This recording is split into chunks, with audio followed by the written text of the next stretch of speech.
Ladies and gentlemen, Code Black. Code Black. Code Black. And I'm here with Dr. Ryan McGarry. Hello, Hamptons. Nice to meet you all. Hello, how are you doing? Well, doctor, you don't mind if I call you doctor? We're all doctors here. We can speak freely, right? Do you need a checkup today? Do you need a little prescription? A little exam? But actually, you are a physician, correct? I am a physician, a filmmaker as well, and I trained at the LA County Hospital in downtown Los Angeles, and the film is centered about my experience and my colleagues' experience training there. Particularly, you may have heard the government is shut down right now over healthcare. And so if you're a young doctor right now, for one, you haven't really heard the voices of a lot of doctors in all this, and you also haven't really heard about how it's tough. We come in with ideals. We are young. We want to change things. We want to do the right thing for this country, and then, we're faced into the student loans. Well, that's the least of my worries. Like, don't look behind you. I think there's two debt collectors right behind you. I know my sons too are in the same boat. It's a shame. I mean, higher education has become, hired guns that go after you graduate. Is that right?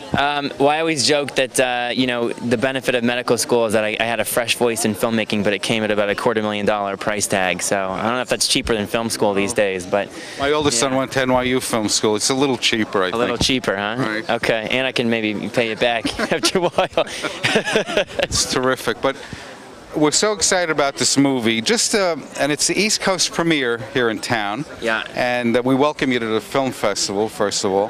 Thank you. But could you give the viewers at home a little thumbnail about what to expect? What's in the movie? Well, it's a very provocative film. I mean, the first 20 minutes, we've compared to Saving Private Ryan. There's a pretty intense trauma scene, and it's graphic. And we do that to kind of show you, not only the trauma and medical challenges that we have in the front lines of a big county hospital, but then we take you into the waiting room and we show you our 300 patients who have been waiting for 20+ hours for medical care, and many of these people have insurance. It's unbelievable. They just can't take the time off from work to go during the middle of the day. And so I think it's very disarming, and as obviously healthcare is a very hot topic right now, I think it's a good primer for the discussion, and you can draw your own conclusions then about what the right thing to do is. We're not a political film and don't really have an agenda other than to say, you know what, as Americans we can probably do a better job talking about this at least. Now, and you have probably the best point of view because you see it at the front lines. Yeah. What's wrong with our system? How can it be fixed? Yeah, I mean, I think it probably will be along the lines of a generational revolution where we're going to have to say, you know what, we're a society that's going to take care of each other. And I think if we can at least agree on that, then the politics and the policy will follow in a much bigger way. I'll say this much. I believe that people should be reimbursed and that people should be paid in healthcare and that we should reward our great thinkers and capitalism and academics. But if you combine healthcare and profit, and then you make human beings decide between those things, should I make a profit or should I give this person healthcare?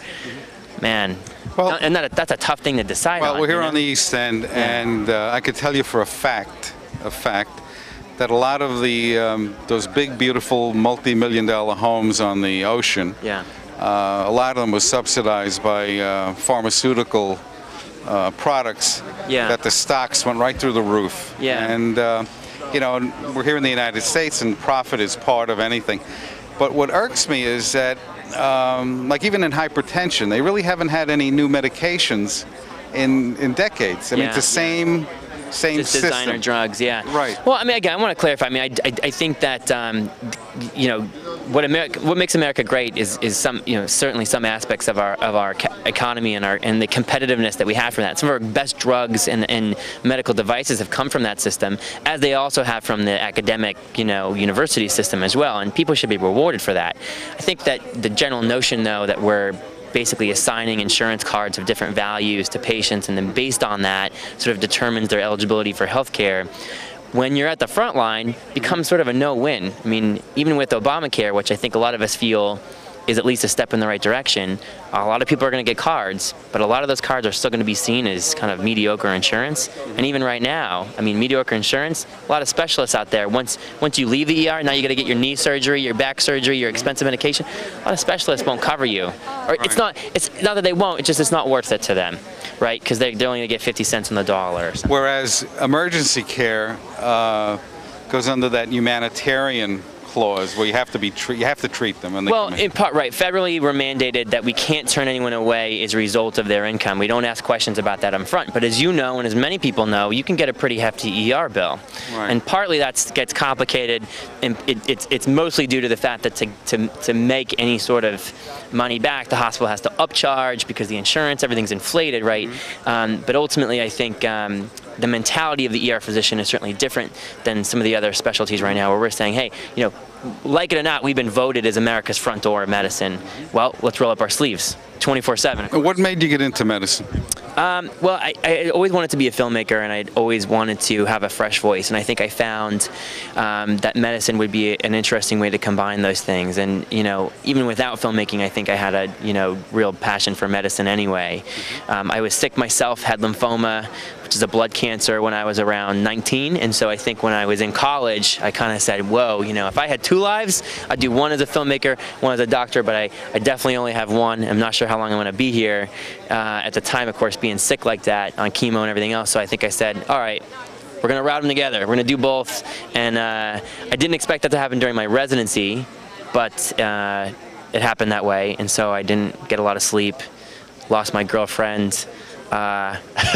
You know, just kind of getting re-entry right now, re-entry into life, of course. Oh my God, there's a lot of meat there for a country and western tune, I'm pretty sure, which is the next evolution. I'm pretty sure of it.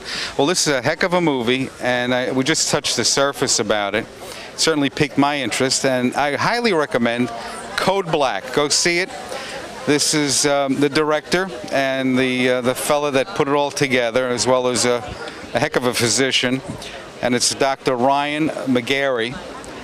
Go see it. Is there a website that people can... There is. CodeBlackMovie.com. We'll be screening at 7 o'clock on Saturday night, and then at Sag Harbor at 2 o'clock on Sunday. And as usual, as a physician there, we do free tick checks, free curbsides in the audience, so it's a bonus to come down. The ultraviolet lice lamp as they come in. That's right. That's right. Lice, ticks, you name it. I'm ready for you. Yeah. Because we have that at the studio all the time. Exactly. We have to, you know, yeah. it's a part of the pediculosis, which is a big problem here. But it's a great pleasure to have you, and you know, go see the movie Code Black.